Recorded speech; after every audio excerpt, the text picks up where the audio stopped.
อันนี้กี่เฮาฮะไอมีคนหนึ่งคนอะไรคนเว้าภาษาเขมรทุกวันอันนี้กี่เฮาทากระจองกระจองพ่อกระจองแม่มึงบอกกี่เฮาเว้ย ฮะเอาเนาะ ได้ยิ ฟั น งฟังบ่เป็น บ่หมดสุรินทร์กับห้องไม่หยังอันนี้โอ้ตาย เขมรครับที่อย่างเราคนที่งานนี่แหละบอกว่าให้เนี่ยไปได้ละมันอยู่ละมันทำคือกันนั่นน่ะ ก็พ้นคือการทำจิต HD บางร้านมันก็บอกเอาไปก่อนแล้วก็ และลูกความถ่ายรายการสำหรับรถเทรีทุกประเภท มันก็เอาไปเปิดย่างไปเสย เว้าภาษาต่างกัน สุรินทร์เขาเอิ้นเวกเหรอ what is that is that ภาษาเขมรเนาะ อันนี้กระห้องบอกว่าอันนี้เฮากระห้องจ้องบอกว่าห้องอีสังได้ภาษาเขา บ่รู้เด้อ บอซาดมาตามที่เรา ตามคดีอยู่ ย่า อันนี้กระเพิงอันนี้บ่แม่นคกดอกกระเพิงอันนั้นกระจอง right บ่แม่นสารพีเนาะนี่ตามจักไรบ่กระจองอ่ะจักเคยเนี่ยกระจองมีหูนะ ไม่อย่าง สลัดปันหมาดเห็นปะ อ๋อแม่นตรงไทยต้นหมากก็จะสองค่ะฮะเจ้าห้องค่อยหมากเหรออะ ว้าว แม่นแล้วค่อยแม่หมา สลัดก้อนหมาขอสิสมองพิษ sorry สลัดก้อนหมา สลัดก่อนหมาแม่นแล้วค่อยสลัดก่อนหมาค่อย จะมองค่อยหมาเหรอจักคนว่าสลัดก้อนหมาคือสลัดคือก็หมาเหรอให้ซิสลัดก้อนหมาโอ้ยโบแมนสลัดคือหมาเหรอ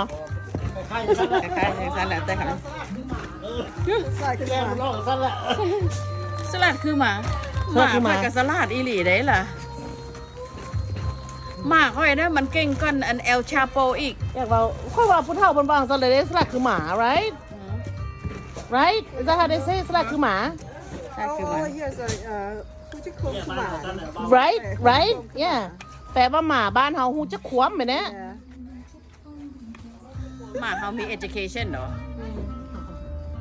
มันไปโรงเรียนเหรอคันว่าเมืองนี้แมนยู มันซัดซื่อ เมืองนี้นั่นมันหมามันไปนั่นอยู่มันไปโรงเรียน มาไปโรงเรียน อ้าวมาเมืองนี้มันไปโรงเรียนต่อ boarding school มันนะห้อยถามด้วยนะหมาเอเลนซีมันไปโรงเรียนบอกเขาบอก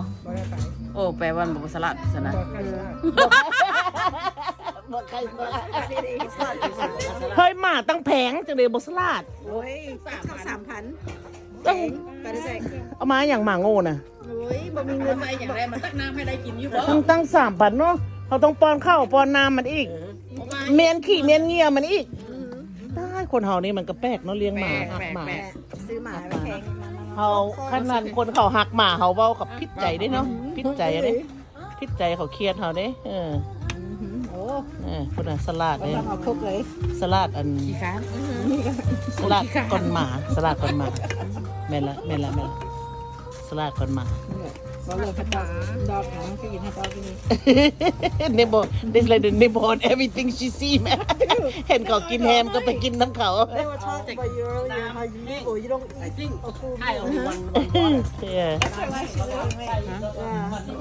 Before dinner, my mom snacks. ซุกแล้ว บอกเพชรใส่บอกเอ้ยพรบอกเพชรใส่บอกเพันต่ำจนบุญบัดเลยน่ะเนี่ย อยู่ตามพูดหลายเด้อ สิได้ย่ำบ่ แก้วป่า แจ่วป่าคกสมัยเฮา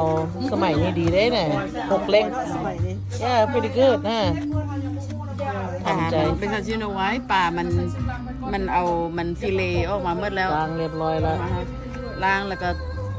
นั่นเบิ่งมันขาวบอกบ่ ขาวแน่ เนาะไม่ขาว ตำแรกๆเราใส่10 ลัง จะใช่อะไรซ้ำไหนอีก แรกแล้ว แรก